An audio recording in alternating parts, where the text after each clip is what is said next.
Même Hachem, il a dit à Moshe Rabbeinu, regarde, ils m'ont fatigué, j'en ai marre. Alors viens, je continue qu'avec toi. Détruis tout, on recommence à zéro, mais qu'avec toi. Et comme ça, je n'aurais pas triché par rapport au... J'aurais pas menti à Abraham, Yitzhak et Yaakov quand je vais leur dire que j'irai jusqu'au bout et tout. Parce que toi, tu es un descendant aussi de Abraham, Yitzhak. Je continue avec toi et c'est tout. Et là, Moshe Rabbeinu, il a dit non, non, il n'est pas question.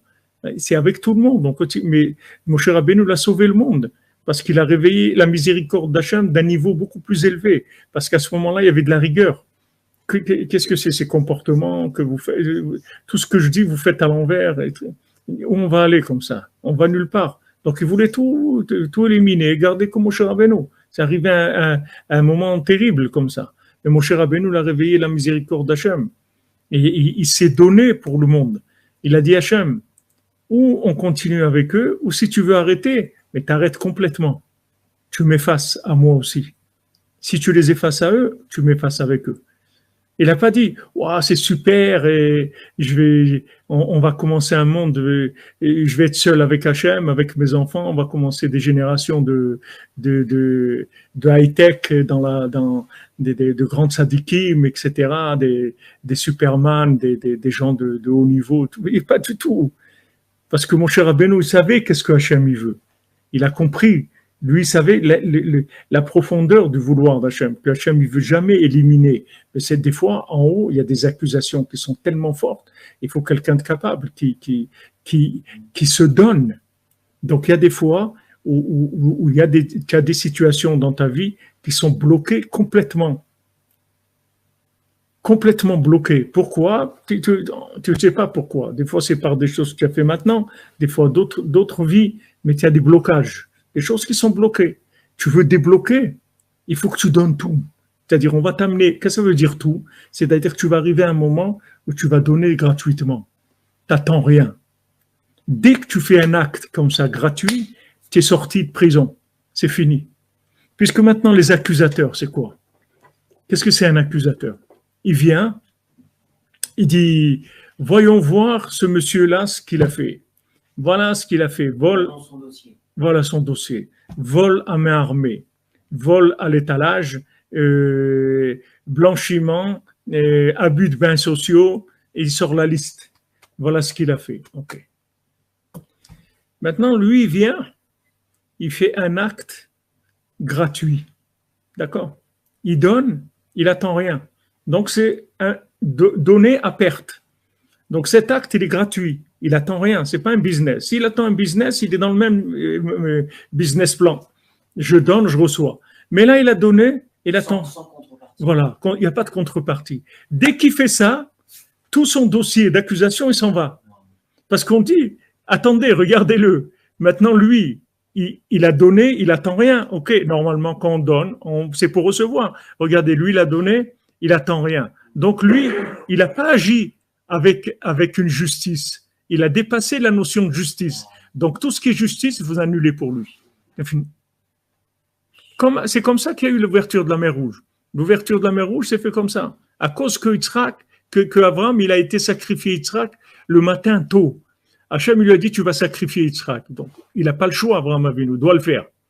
Mais d'aller tôt le matin, va yashkem Abraham baboker, qui se lève tôt le matin pour aller égorger son fils, ça c'est un niveau son fils unique.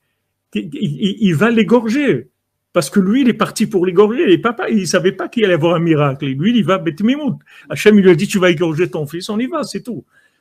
Il se lève tôt le matin pour faire ça, alors qu'il aurait pu aller l'après-midi. Je dis, on profite, on fait un petit repas ensemble, quelque chose, ça y est, on va plus se voir. On passe un petit moment ensemble. Non! Hachem, il a dit, je me lève le matin. Ah, il s'est dépassé. Je lui ai pas demandé ça. Moi, je lui ai dit, voilà, demain, mardi, tu vas l'égorger. C'est tout. Je lui ai pas dit à quelle heure. Maintenant, lui, il se lève tôt le matin. Je lui ai pas demandé ça. Il se lève tôt le matin. Il a dépassé le niveau de la justice, de ce qui est demandé d'après les règles.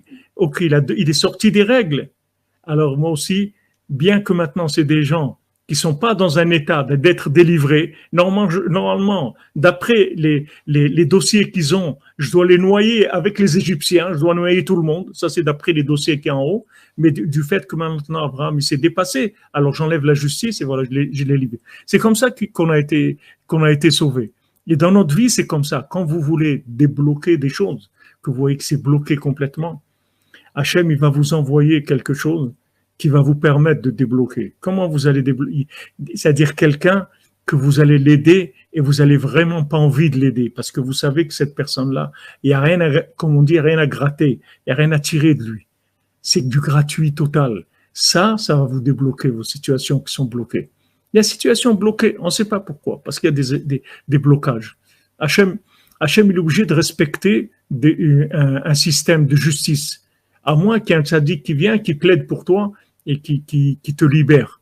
Mais maintenant, si tu te trouves dans une situation qui est bloquée, il faut un pidion. C'est-à-dire, il faut un pidion, c'est-à-dire podé, ça veut dire qu'on te rachète, on te sort de prison. Il y a quelqu'un qui vient, qui paye pour toi, pour te sortir de prison. Donc maintenant, quand cet acte-là, il permet de libérer de tout ce qui est justice. Maintenant, Chatzot, Rabbeinu nous dit, quand on se lève à Chatzot, c'est un pidion. Pourquoi c'est un pidion? Parce que quand tu te lèves à Chatzot, tu te lèves la nuit, tu te lèves pour consoler Hachem sur la destruction du temple, tu te lèves pour consoler Hachem pour la destruction du monde, dans l'état de quel état de destruction où il est le monde. Où il est le monde. J'ai vu hier, j'avais besoin de commander un papier d'état civil. Rien que tu lis les questions de l'état civil, tu deviens fou. C'est-à-dire, qu'est-ce qu'ils mettent là-bas? Le mariage, est-ce que c'est un mariage entre gens tu vois quel monde, le monde de fou où on est en train de vivre. Maintenant, ça amène des accusations énormes dans le ciel. Maintenant, quelqu'un se lève la nuit. Qui est-ce qui lui a demandé de se lever la nuit? Personne ne lui a demandé de se lever la nuit. Il n'y a aucune obligation de se lever la nuit. Il n'y a vraiment aucune obligation. C'est du gratuit total. Tu te lèves pour l'honneur d'Hachem, pour faire plaisir à Hachem. Tu dis Hachem, regarde, je suis avec toi. Moi aussi, ça me fait mal, ça. Je te comprends. Je comprends. Je comprends ta douleur. Je suis venu te consoler. Je peux rien faire, malheureusement. J'ai pas de moyen de faire quoi que ce soit. Mais je suis venu te consoler. Te dire que, Bezat Hachem, ça va aller, il va y avoir des gens bien qui vont sortir. Et il n'y a pas que ça. Il y a des gens bien aussi dans le monde et on va y arriver. Et le bien, il va. Tu vois, cette consolation-là, ça te débloque après ta journée. Ça te débloque parce que tu t'es dépassé. Tu es venu, tu fais du gratuit. Tu n'as pas peur de rien après. Parce que on peut pas t'attraper. Tu fais du gratuit. Donc, tu t'es levé la nuit, qu'est-ce qu'il t'a demandé? Donc, dans la journée, tout ce qui vient, c'est que des échanges, c'est je donne, je prends. Il n'y a que ça dans la journée. Là où tu vas, rentre au magasin, il y a la caisse. Chacun a sa caisse enregistreuse. Il prend, il donne, il prend, il tac. Il n'y a que ça dans la journée. Tu t'es levé la nuit comme ça. Tu as fait un acte gratuit. Tu viens consoler Hachem. Ça y est, t'es rentré dans un autre type. Voilà. T'es rentré dans autre chose.